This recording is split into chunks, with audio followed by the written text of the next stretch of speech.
Bonjour tout le monde et bienvenue à ma chaîne Inspirée par Dieu, je suis Stéphanie et dans cette vidéo, j'aimerais bien qu'on discute et qu'on regarde l'importance d'écouter la parole de Dieu et de le mettre au-delà de toutes les autres paroles, tous les autres conseils que nous recevons dans cette vie.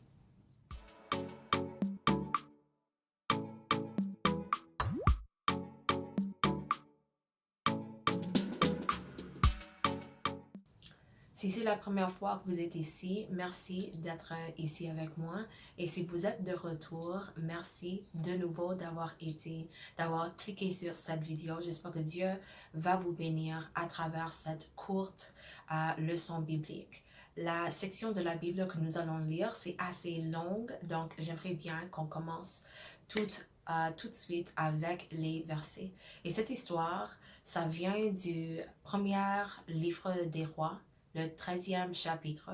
Et lorsque Dieu m'a donné le topic pour aujourd'hui, obéissez la voix de Dieu, obéissez la parole de Dieu, choisissez la parole de Dieu au-delà de tous les autres conseils, immédiatement, j'ai pensé à cette histoire. Donc, nous allons commencer du 11e verset. Il y a une histoire qui vient juste de se passer, mais nous allons commencer au 11e verset. Or, il y avait un vieux prophète qui demeurait à Bethel. Ses fils vinrent lui dire, raconter toutes les choses que l'homme de Dieu avait faites à Bethel ce jour-là, et les paroles qu'il avait dites au roi. Lorsqu'ils en eurent fait le récit à leur père, il leur dit, par quel chemin s'en est-il allé? Ses fils avaient vu par quel chemin s'en était allé l'homme de Dieu qui était venu de Juda. Et il dit à ses fils, scellez-moi l'âne. Ils lui scellèrent l'âne, et il monta dessus. Il alla après l'homme de Dieu, et il le trouva assis sous le térébinthe. Il lui dit, es-tu l'homme de Dieu qui est venu de Juda? Il répondit, je le suis. Alors il lui dit, viens avec moi à la maison, et tu prendras quelque nourriture. Mais il répondit, je ne puis ni retourner avec toi, ni entrer chez toi. Je ne mangerai point de pain, je ne boirai point d'eau avec toi en ce lieu-ci. Car il m'a été dit, par la parole de l'Éternel, tu n'y mangeras point de pain, et tu n'y boiras point d'eau, et tu ne prendras pas ton retour le chemin par lequel tu seras allé. Et il lui dit, moi aussi, je suis un prophète comme toi, et un ange m'a parlé de la part de l'Éternel, et m'a dit, ramène-le avec toi dans ta maison, et qu'il mange du pain et boive de l'eau. Il lui mentit. L'homme de Dieu retourna avec lui, et il mangea du pain et but de l'eau dans sa maison. Comme ils étaient assis à table, la parole de l'Éternel fut adressée au prophète qui l'avait ramené. Et il cria à l'homme de Dieu qui était venu de Juda, ainsi parle l'Éternel. Parce que tu as été rebelle à l'ordre de l'Éternel, et que tu n'as pas observé le commandement que l'Éternel ton Dieu t'avait donné, parce que tu es retourné, et tu as mangé du pain et bu de l'eau dans le lieu dont il t'avait dit, tu n'y mangeras point de pain, et tu n'y boiras point d'eau, ton cadavre n'entrera pas dans le sépulcre de tes pères. Et quand le prophète qui l'avait ramené eut mangé du pain, et qu'il eut bu de l'eau, il scella l'âne pour lui. L'homme de Dieu s'en alla, et il fut rencontré dans le chemin par un lion qui le tua. Son cadavre était étendu dans le chemin. L'âne resta près de lui, et le lion se tint à côté du cadavre. Et voici, des gens qui passaient virent le cadavre étendu dans le chemin, et le lion se tenant à côté du cadavre. Et ils en parlèrent à leur arrivée dans la ville où demeurait le vieux prophète. Lorsque le prophète qui avait ramené du chemin l'homme de Dieu l'eut appris, il dit, c'est l'homme de Dieu qui a été rebelle à l'ordre de l'Éternel. Et l'Éternel l'a livré au lion, qui l'a déchiré et l'a fait mourir, selon la parole que l'Éternel lui avait dite. Puis, S'adressant à ses fils, il dit, scellez-moi l'âne. Ils le scellèrent, et il partit. Il trouva le cadavre étendu dans le chemin, et l'âne et le lion qui se tenaient à côté du cadavre. Le lion n'avait pas dévoré le cadavre et n'avait pas déchiré l'âne. Le prophète releva le cadavre de l'âme de Dieu, le plaça sur l'âne et le ramena. Et le vieux prophète rentra dans la ville pour le pleurer et pour l'enterrer. Il mit son cadavre dans le sépulcre et l'on pleura sur lui en disant, « Il a mon frère. » Après l'avoir enterré, il dit à ses fils, « Quand je serai mort, vous m'enterrez dans le sépulcre où est enterré l'homme de Dieu. Vous déposerez mes os à côté de ses os, car elle s'accomplira la parole qu'il a criée de la part de l'Éternel contre l'autel de Béthel et contre toutes les maisons des hauts lieux qui sont dans les villes de Samarie. » Voici la parole de Dieu. Et je sais que nous avons lu presque 20 versets, donc c'est plus que je lis normalement dans les leçons bibliques, mais je voulais bien qu'on regarde la totalité de la deuxième partie de l'histoire, parce que j'ai déjà dit, il y a quelque chose qui arrive dans la première verset jusqu'au 10e verset. Et dans cette partie de l'histoire que nous n'avons pas lue, l'Éternel donne à cet homme de Dieu, cet prophète, un mot pour l'homme, non, pas pour l'homme, pour, je cherche son nom, il a donné un mot pour le roi Jéroboam. Ok? Donc, verset 4, on voit que c'est Jéroboam qui est le roi dans cette section. Et le mot que cette prophète a prononcé, c'était un mot de condamnation contre les autels qui étaient là pour les fausses dieux. Il y a toute une histoire qui se passe là, mais verset 11, l'homme de Dieu a fait ce que Dieu lui a demandé de faire. Il est allé à Béthel et il a délivré la parole de Dieu. Et après, il quittait. Et le roi même a dit, venez chez moi, j'aimerais bien te faire manger quelque chose. Mais il a dit, non. Même si toi tu me donnes de l'argent, je ne rentrerai pas avec toi. Parce que mon Dieu m'a dit, ne bois pas et ne mange pas ici dans ce lieu. Verset 11, on voit la deuxième partie de l'histoire. Il y a un vieux prophète qui vient et qui dit la même chose. Venez chez moi et mange quelque chose. Et en premier, il a répondu la bonne chose. Il a dit non, je ne peux pas venir. C'est quel verset ça? C'est verset 17. Il dit non, car il m'a été dit par la parole de l'Éternel. Donc, cet homme de Dieu, cet prophète, il savait qui lui a donné l'instruction de ne pas manger et de ne pas boire et de ne pas rentrer avec quelqu'un dans ce lieu. C'était la parole de l'Éternel. Mais verset 18,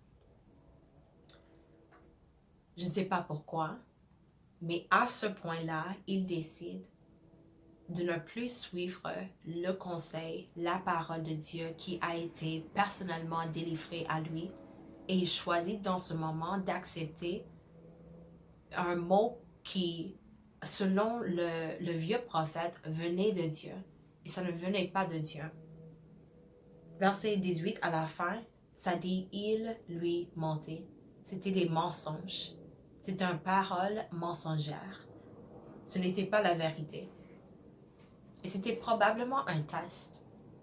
C'était probablement un test parce que lorsqu'il était allé à la maison de ce vieux prophète, l'Éternel a véritablement parlé à travers cet vieux prophète en lui disant, voici la parole de Dieu, voici la punition que ce prophète va recevoir parce qu'il ne m'a pas écouté.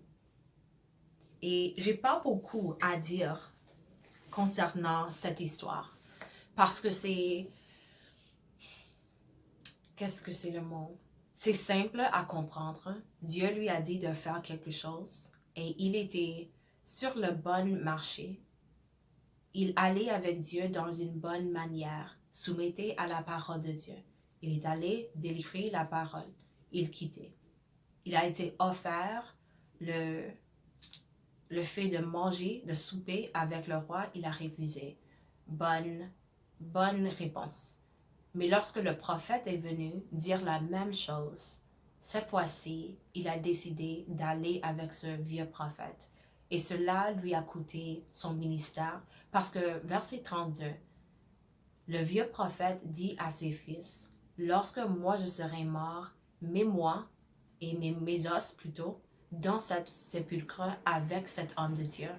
Parce que moi je sais, ce qu'il a prononcé, ça va venir, ça va se passer. » Donc le vieux prophète savait, cet homme-là, qui a été juste jugé par Dieu, c'était un véritable homme de Dieu. Mais cet homme-là, le véritable prophète de Dieu, n'a pas pu voir la manifestation de paroles que Dieu lui a utilisées pour donner. Ça lui a coûté son ministère pour avoir accepté la parole d'un homme au-delà de la parole de Dieu. Ça lui a coûté sa vie. Ça lui a coûté sa connexion à sa famille. Parce qu'il n'a jamais retourné là où sa famille était. Il n'a pas même été mis dans un sépulcre de ses pères. Donc ça lui a coûté tout. Et l'encouragement pour nous, le leçon pour nous en fait, aujourd'hui, quand Dieu nous dit quelque chose et que quelqu'un d'autre vient et dit quelque chose d'autre, laissez cette parole-là. Rejetez cette parole. Ne prends pas cette parole. Parce que c'est possible que ce parole-là va te tout coûter. Et ça ne vaut pas la peine. C'est toujours Dieu qui est digne d'être suivi. Les hommes, oui, les hommes peuvent être utilisés par Dieu. Mais si Dieu vous a dit d'aller à gauche et un homme qui est dans une grande position, un homme que vous respectez, comme cet vieux prophète, vient et dit, mais Dieu me parle aussi. Et je suis un enfant de Dieu aussi.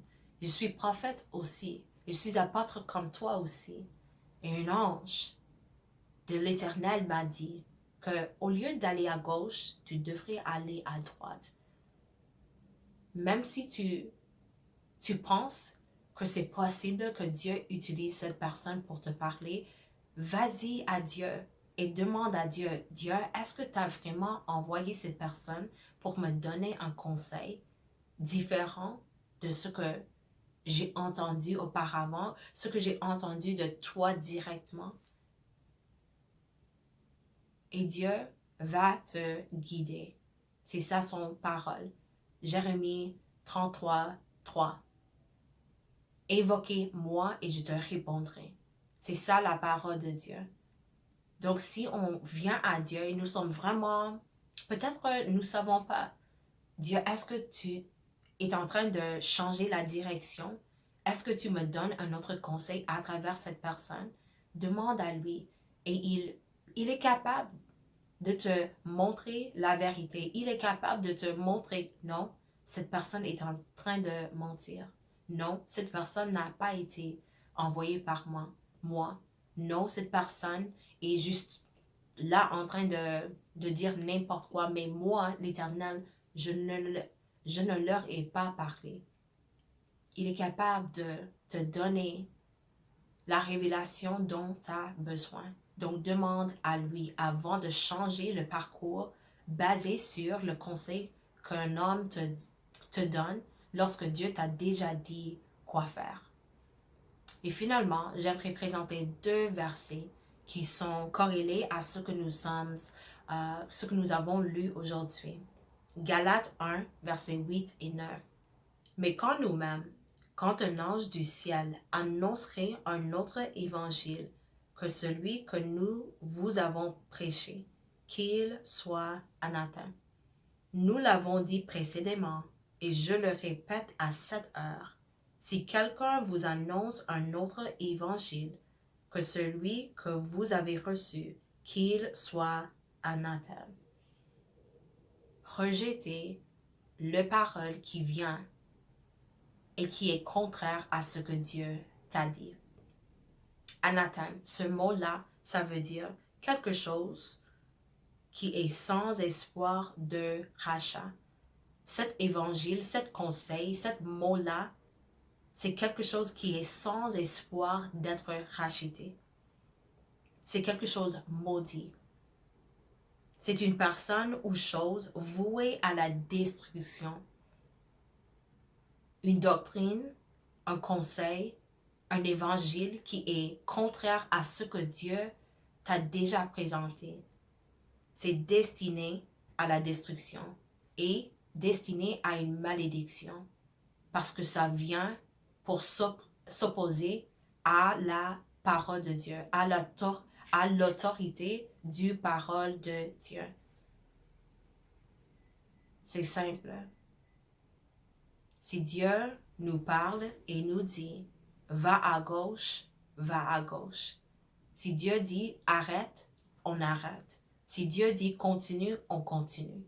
Même si un prophète, même si un apôtre, même si quelqu'un d'autre vient et dit « mais moi aussi, je parle avec Dieu et il m'a dit que toi tu devrais faire ça ». Même si on ne sait pas vraiment si Dieu est en train de leur utiliser pour te parler, va en premier à Dieu pour vérifier. Dieu, est-ce que c'est vraiment toi qui me parles? Jérémie 33, 3, il va te répondre. Merci d'être ici aujourd'hui. Sois toujours inspiré par Dieu, toujours béni et toujours guidé et mené par la voix de l'Éternel, la parole de l'Éternel. Donnez-moi un pouce vers le haut si cela vous a béni et faites certain de vous abonner. À la prochaine. Au revoir.